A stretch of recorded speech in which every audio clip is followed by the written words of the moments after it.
অধ্যক্ষের আয়োজিত আরমা জগন্নাথ ফাউন্ডেশন উপলক্ষে 15ই আগস্ট আজকে সভায় উপস্থিত আছেন সম্মানিত সভাপতি সাহেব, মঞ্চে উপস্থিত আছেন সম্মানিত ব্যক্তিবর্গ ও আমাদের এলাকার গণ্যমান্য ব্যক্তিবর্গ।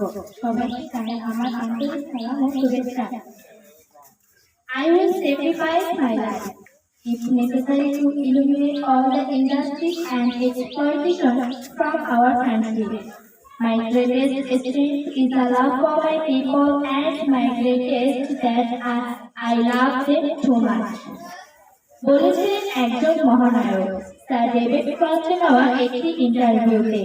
হ্যাঁ, তিনি আমার বঙ্গবন্ধু, একজন বঙ্গবন্ধু। আমার বঙ্গবন্ধু শুধুই একজন মহান নেতৃত্ব নয়, একজন দার্শনিক, যিনি মুক্তিযুদ্ধের 20 বছর আগে থেকেই স্বাধীন বাংলাদেশের স্বপ্ন দেখেছিলেন। আমার বঙ্গবন্ধু এদেশের মানুষের ছিনিয়ে আনা লাল সবুজের পতাকা, একটি ইতিহাস, একটি মহাকাব্য, একটি বাংলাদেশ। আমার বঙ্গবন্ধুকে জানতে হলে আমাদেরকে ফিরে যেতে হবে গোপালগঞ্জের সেই ছোট গ্রাম টঙ্গিপাড়ায় দুরন্ত খাতার কাছে, যিনি ছোটবেলা থেকে শিকার থেকে শীতবস্ত্র এবং ক্ষুধার্তকে খাদ্য দিয়ে বেড়ে উঠেছিলেন। মাত্র 29 বছর বয়সে ঢাকা বিশ্ববিদ্যালয়ের অধ্যয়নকালীন অবস্থায় চতুর্থ শ্রেণীর শিক্ষার্থীদের অধিকার রক্ষার আন্দোলনে নেতৃত্ব দেওয়ার জন্য নিজের ছাত্রত্ব হারালেও মাথা নত করেনি কখনো।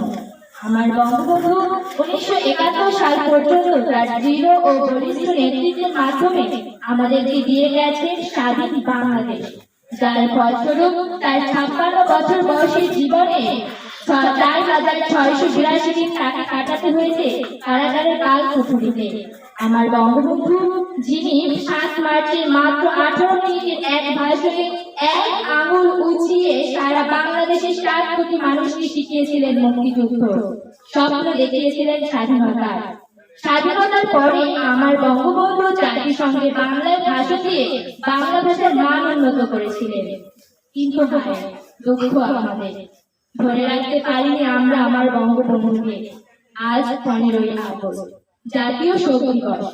ইতিহাসের জঘন্যতম নৃশংস হত্যাকাণ্ড ঘটে 1975 সালের এই কাল রাতে। এই দিন গোটা বাঙালি জাতিকে কলঙ্কিত করেছিল সেনাবাহিনীর উচ্ছৃঙ্খল কিছু বিপদগামী সদস্য।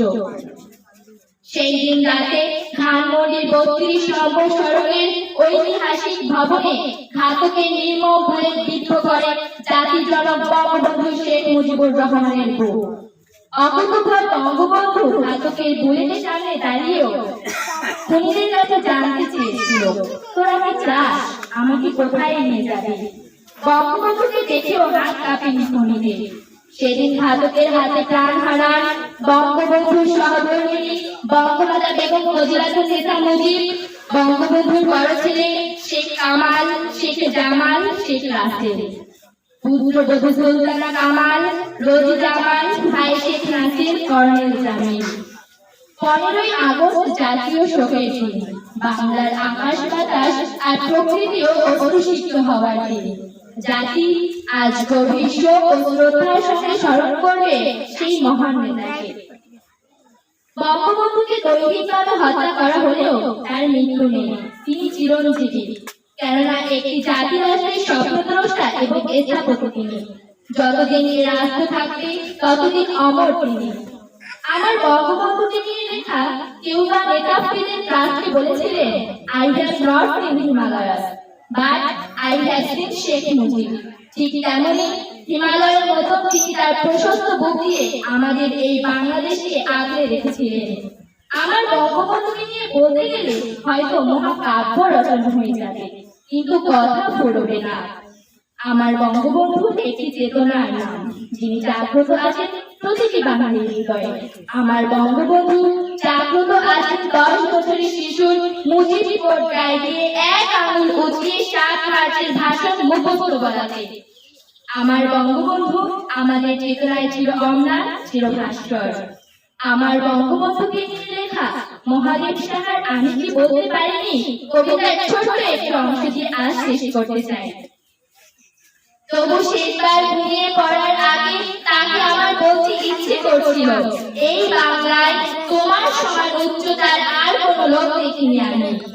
তাই তো ভার্নিলে যখন একজন ভায়োলিন বাদক আমার কাছে বাংলাদেশ সম্পর্কে জানতে চেয়েছিল, আমি আমার বুক পকেট থেকে 10 টাকার একখানা নোট বের করেছিলাম, শেখ মুজিবের ছবি দেখিয়েছিলাম, বলেছিলাম, দেখো এই আমার বাংলাদেশ।